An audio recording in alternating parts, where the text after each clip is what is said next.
In this video, I'm going to share to you on how you can insert a text box in Google Docs. So let's get started.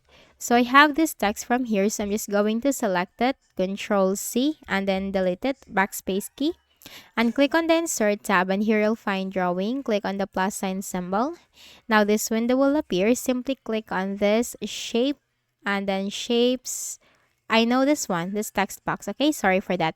So we're going to insert the text box. So click on this T symbol, text box, and then you'll find this plus sign symbol. Simply draw that from here. Okay, you can also change the border weight from here and the border color, and then paste your text. Okay, and then click on Save and Close. And that's it, okay? That's how you can easily insert a text box in Google Docs. So I hope this video helped you. Kindly please do not forget to hit the like button and subscribe to this YouTube channel for more tutorials like this. Thank you for watching.